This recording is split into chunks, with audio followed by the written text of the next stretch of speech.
Bonjour chers amis, c'est une joie de vous retrouver sur le plateau de Vitamine B, le plateau où on échange autour de la foi, autour de la Bible. Mon invité du jour, c'est Thomas Ondoua. Bienvenue Thomas. Merci Sylvain. C'est une joie de t'accueillir sur ce plateau. Plaisir partagé. Pour parler de la Bible. Effectivement. C'est un livre qui te convient, que tu aimes? Alors c'est un livre qui me passionne parce que je suis pasteur à l'église missionnaire évangélique de Genève. Et en tant que chrétien, c'est l'un des livres préférés et l'un des livres où j'ai trouvé le plus de richesse et de connaissances. Ouais. Tu as trouvé peut-être des réponses? Alors effectivement, il y a beaucoup de réponses dans la Bible. La Bible nous parle de l'existentiel, elle nous parle de plein de choses. C'est un livre qui regorge de sagesse et d'intelligence. Est-ce que tu l'as toujours lu dès ton enfance? Alors, peut-être pas dès mon enfance, mais dès ma conversion vers les années 2000, j'ai commencé à le lire et je me suis beaucoup intéressé. Comment tu as vécu cette conversion, ce changement de vie? Alors, c'était extraordinaire, c'était particulier quand même parce que je partais d'un mode de vie où je faisais tout et n'importe quoi comme tout le monde le fait. En sortant dans les boîtes de nuit parce que j'étais encore jeune et en faisant un peu tout ce que tout le monde fait dans le monde. Et ensuite, quand j'ai rencontré le Seigneur Jésus, la première chose qui m'est arrivée, c'est que j'ai compris que je ne pouvais plus faire comme tout le monde. Il fallait que j'aligne ma vie à la parole de Dieu. Et donc, c'est comme ça que j'ai commencé à lire la parole de Dieu, à m'intéresser et à faire ce que le Seigneur nous demande de faire. En tout cas, à m'efforcer à le faire. Ouais. Tu parles d'une rencontre. Jésus, il est venu dans ta chambre, dans ta maison. Comment? Alors, c'était dans mon cœur. J'ai eu cette ferme conviction qu'il était là, il était vivant, il était réel pour moi. Et bien sûr, il y a plus tard des visions, mais dans un premier temps, c'était vraiment par la foi que j'ai compris que Jésus était Seigneur et qu'il est vivant et qu'il m'aime. Et je ne pouvais plus faire ma vie comme je l'entendais. J'ai décidé de le suivre et de me consacrer à lui. Tu ne l'as pas vu réellement, physiquement? Alors non, pas dans un premier temps. Ouais. Je ne l'ai pas vu physiquement, réellement, mais c'était une rencontre par la foi. Tu as senti sa présence? J'ai senti sa présence. Ouais. Donc tu t'es mis à lire la Bible? Alors je me suis mis à lire la Bible, j'ai commencé à dévorer la Bible et j'ai compris beaucoup de choses. J'ai eu des réponses à beaucoup de questions. Ouais. Et la Bible, c'est un livre que je lis quasi tous les jours. Ouais. Ça a donné un sens à ta vie, en fait? Absolument, Ouais. absolument. Ça a donné un grand sens à ma vie. Ça m'a apporté la paix, parce qu'il y a une consolation, il y a une paix qu'on reçoit à travers la Bible, à travers les Écritures, lorsque on se rend compte que Dieu nous aime, et qu'il le dit dans la Bible, lorsqu'on se rend compte qu'il y a une vie après la mort, et que cette vie, elle est assurée par le simple fait de croire au Seigneur Jésus-Christ, ça apporte effectivement un sens, un grand sens à notre vie. Je pense que ça a changé le cours de ta vie. Tu n'étais pas destiné à être pasteur. Alors non, je ne pensais même pas, et à vrai dire, c'est pas à ça que je m'attendais. Ouais. Je pensais faire plein de choses, mais pas pasteur. Mais quand on rencontre le Seigneur, c'est clair que c'est lui qui dirige nos pas, c'est lui qui nous convainc, c'est lui qui nous attire. Et bien sûr, j'ai accepté par amour pour le Seigneur Jésus. Puis avant, qu'est-ce que tu as fait comme autre occupation et travail? J'ai souvent travaillé dans les métiers de sécurité. J'ai fait plein de métiers de sécurité, l'armée, gardien de prison, police, enfin ainsi de suite, quoi. Voilà. Mais tu préfères ce que tu fais maintenant? Alors de loin, je préfère ce que je fais maintenant parce qu'il y a une consolation, il y a une paix qu'on reçoit lorsqu'on sert le Seigneur. On est un peu comme rassasié. D'ailleurs, le Seigneur dira dans sa parole, lorsqu'il va rencontrer cette femme samaritaine, que ma nourriture, c'est de faire la volonté de mon Père. Et ça a pris un sens dans ma vie. J'ai compris que lorsqu'on fait ce que Dieu nous demande de faire, on est épanoui intérieurement, on est apaisé. Et c'est là aussi la raison pour laquelle j'aime beaucoup servir le Seigneur et que je continue à le faire. Tu as choisi un verset à partager avec nous. Tu peux nous donner la référence? Alors, la référence, c'est Romains 15, 9. Je crois que c'est 9-15. 9-15. Voilà. On va y arriver. Voilà.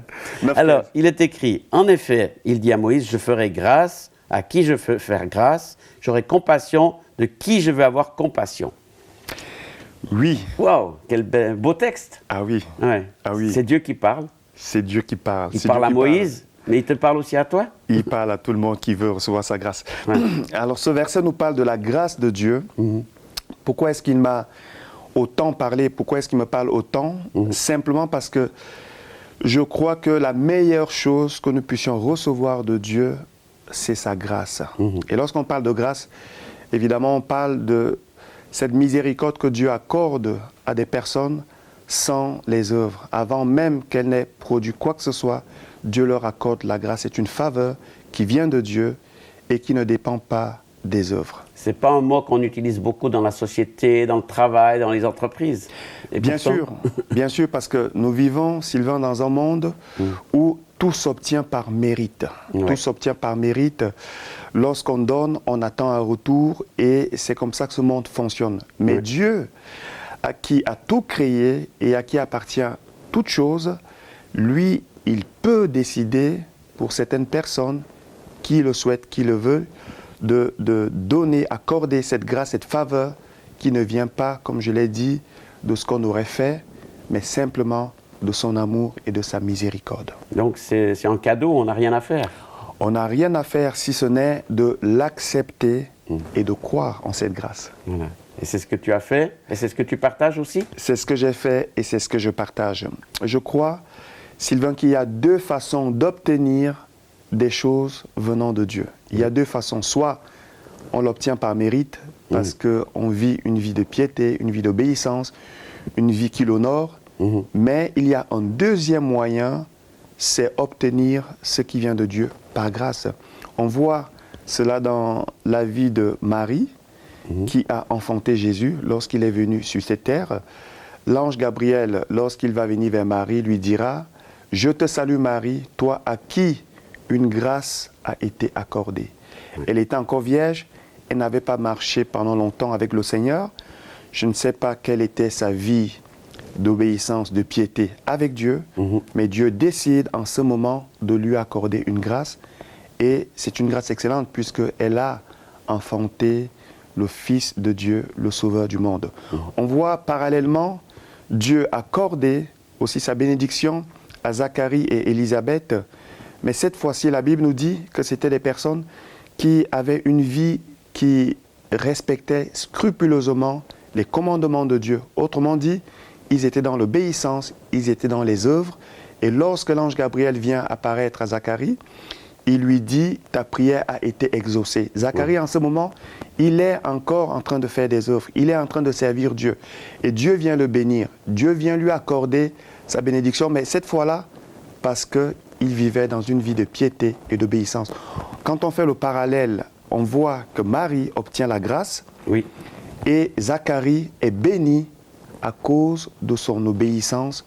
Mais lorsqu'on compare les deux bénédictions, on voit que la bénédiction qui vient de la grâce, elle est toujours supérieure à celle qui vient simplement par les œuvres. Et puis dans la suite, il dit « J'aurai compassion de qui j'aurai compassion ». Ça aussi, c'est quelque chose qu'on trouve un peu moins aujourd'hui dans la société. Bien sûr. Mais c'est dans le cœur de Dieu. C'est dans le cœur de Dieu. Alors Dieu a décidé d'avoir compassion et d'accorder sa grâce à qui il veut accorder sa grâce.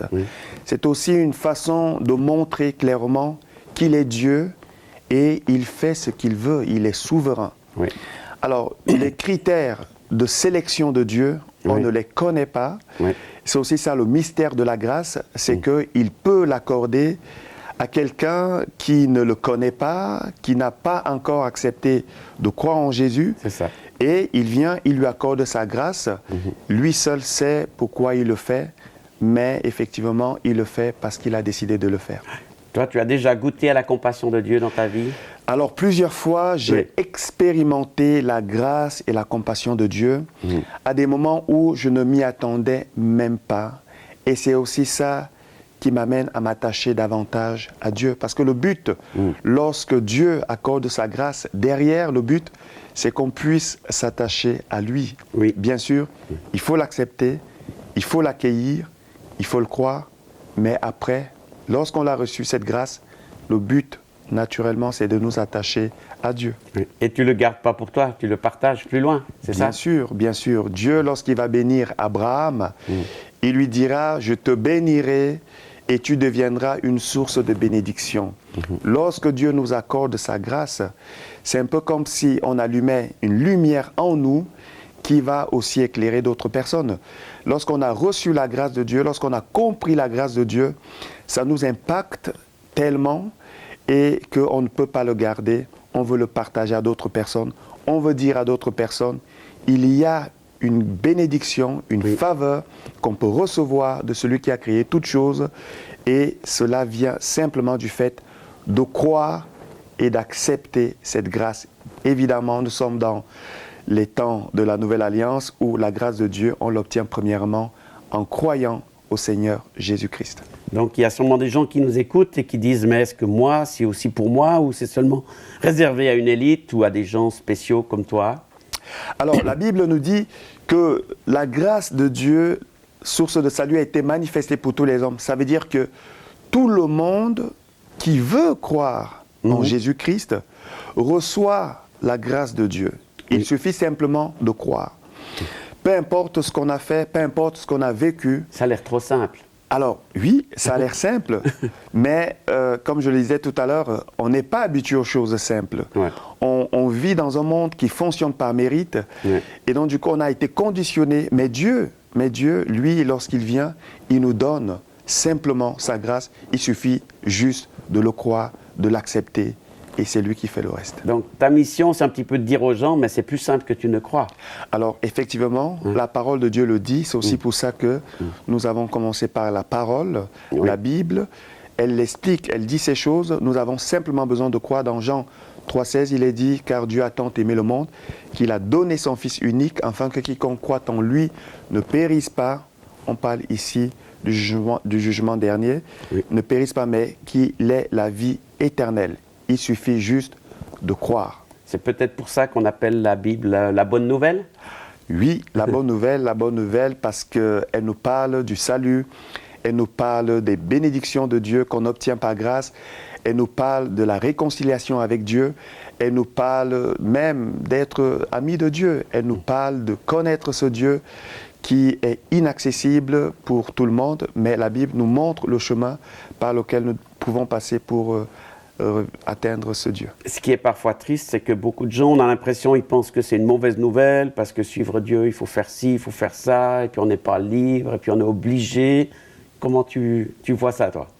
Alors, je pense que lorsqu'on a reçu la grâce de Dieu, ça mérite, après ça, de s'intéresser à ce que Dieu nous dit et de s'intéresser à ce que sa parole nous dit et de lui demander des ressources pour s'aligner sur sa parole.